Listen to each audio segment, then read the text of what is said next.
Okay, so today I'm going to show you how to use iMovie to animate your still images for your stop motion animation project. So the first thing you need to do is take your photos, and then you can upload them through Bridge, make any edits you need to in Photoshop if you used any sort of support that needs to be edited out of that, or if you just want to adjust certain things in your photos, do that. Make sure all those images are flattened and saved as JPEGs. Keep the file names the same because you want to make sure they stay in the right order, in the order that you shot them.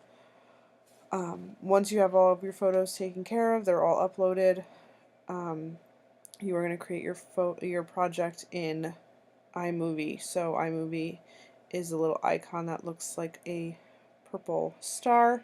If it's not in your dock, you can search for it up here and just type in iMovie, and that will open it up. You can also find it in your launchpad here. Okay, so that is going to open up, and we are going to create the project, import our photos, and then I'll quickly show you how to animate them. So this is pretty much what it will look like when you open it up.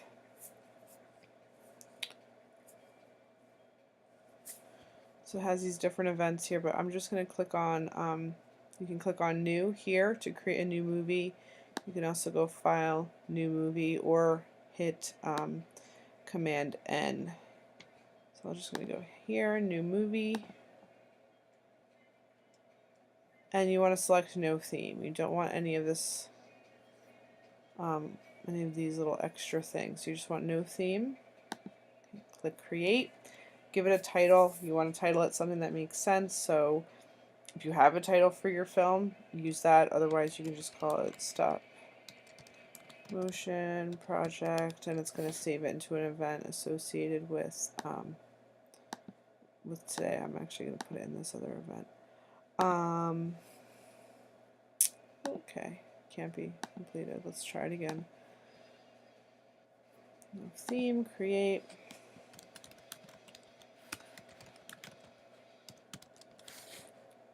Okay, just hit OK.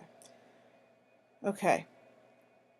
So now you get the screen here, and it is giving you the option here to import media. So you can just click on your Finder here and then find your images. They should be in one of your folders. Mine are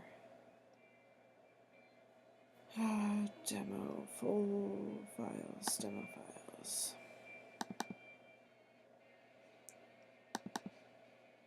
So there are 157 photos in here. You will probably have a lot more.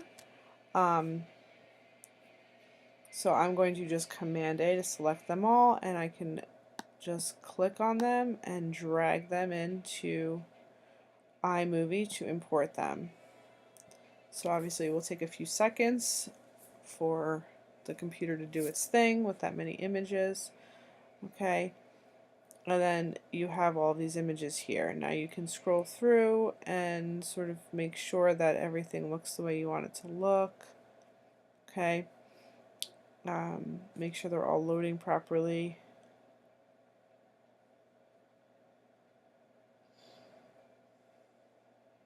And then you're going to drag these into the timeline. So this is down here is your timeline, and that is where your images will go.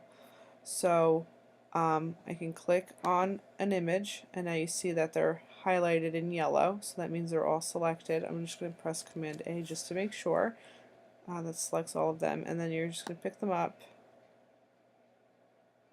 and drag them down to your timeline.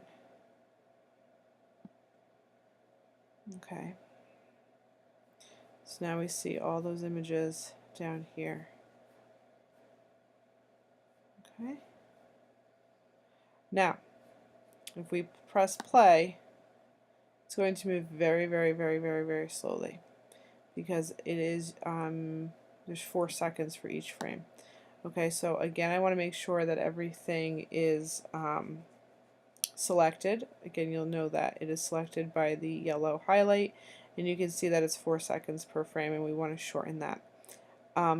Also, you'll see that it's doing this sort of fading in and fading out thing. That's the Ken Burns effect, which is great if we were showing, you know, images in a documentary style, but this is not the goal of this project. So up at the top right, you have some different options for editing your images here. So the first thing is click on the little crop icon here. It looks just like it does in Photoshop. So you're going to click here, and you are going to unclick on Ken Burns, or just click on Fit, sorry. You can also click on crop to fill if you want to change, if you know that there's a part of your image that, like, oops, you forgot to move something out of the frame. You can use that to control that, but I'm just going to click on Fit. And then I'm going to accept that. So now if I press play, it will look much better. I also need to shorten the length of time because right now this video is 10 minutes. So we're going to click on the little info icon here, and you see right here it says the duration of each clip is 4 seconds. You're going to change that. You can do 0.1, you could do 0.2. Oh, is not everybody selected. Command A. And then hit return. And I'm not sure why it keeps doing this today, but it does, where it's not keeping the changes. Okay, there we go. So now each clip is 2 seconds. And depending on how you shot your images or how detailed you want to be, you might want there to be only 0.1 second, or maybe you need it a little bit slower, so you might want to do 0.3 or even 0.25. So play with how this looks before you go any further. So click the play button, and then we can see our little popsicle sticks here moving into place to spell out NHS. Okay, and this might be too slow, so then you might want to change it. I'll change it right now to, oops.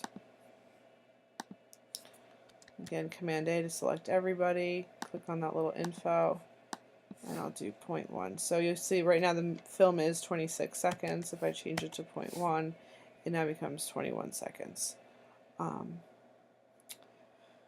So that's pretty much your film. Okay, you do need to have your title and your credits at the end. So in between those, you can add transitions, which is a nice effect. So on the left hand side, you have this content library. So you can click on transitions, and there's some different options where you can pick any of these and drag them in between wherever you want them. So let's say your first, 20 or so frames are your title. So in between where those end and then your actual film begins, you might want to do fade to black or fade to white or one of these blurs or dissolves. It's up to you. So try a couple, see what looks the best, and then you'll also want that in between your film and your credits. So those are transitions, and then you can add music to your film. You can see down here there's the little musical icon, and this is where you would add your sound effects or your music to your timeline. A couple options for that. If you click on iTunes, you can actually, it will link to the iTunes on your computer. So this is what I have on my computer at the moment. So obviously on your school computers you're not going to have a lot of music, so you will need to bring in MP3s for that. You can also use some of the sound effects that are included in the program. Some of them are kind of fun. It takes a second to load, but there's different options here. You could listen to. So there's some bubbles. So those are fun. And then what you do is, let's say you want to have footsteps. You just pick it up and drag it down to that area of your timeline, and then you can adjust. Right now it's being repeated over and over again for the entire length of the film. So you can change that by just clicking here, and you can shorten it if you know you only want it to be for this part, whatever it is. So that is how you add music and sound effects. So then when it is time to save your film, when you're all done, you love it, you know, make sure you preview it and all that, you'll go to File, Share. The first thing you'll do is File, Share, File. A little redundant, but that's okay. So this is going to save it as an MP4. You can leave it on high quality, and you can add it to your theater, it doesn't really matter, and then next, and it's going to save the film for you. So select the right file. I'll just save it to my demo file here. So it's saved, it's added now to my theater, and you can see it right now. It's still creating the movie, but you could in theory watch it through here. So it would look something like this. That one was much slower. Okay, so we can go back to library, and we have our film here still, and now you need to upload this to YouTube. So a couple ways you can do that: File, Share, and then there's YouTube. Okay, so you guys need to make sure you're logged in with your student accounts, your Google accounts, for this, to make sure it goes to the right username. But you can also go directly through Google and go to YouTube.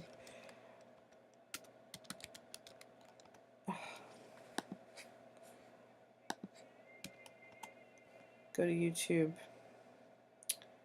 and just click the upload button, and then find the file and make sure it is selected to public. Okay, once you have it uploaded, you need to add the link to your FolioHD site as well. So you'll log in.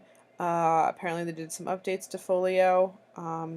So you will go to your gallery here, you'll click on add files, and then there's this option here to add a video, and then you can just copy and paste a link from that YouTube video once you've uploaded it, and then you are all done. So that is a basic start on how to use iMovie to animate your still photographs for your stop animation program project. Thanks for watching.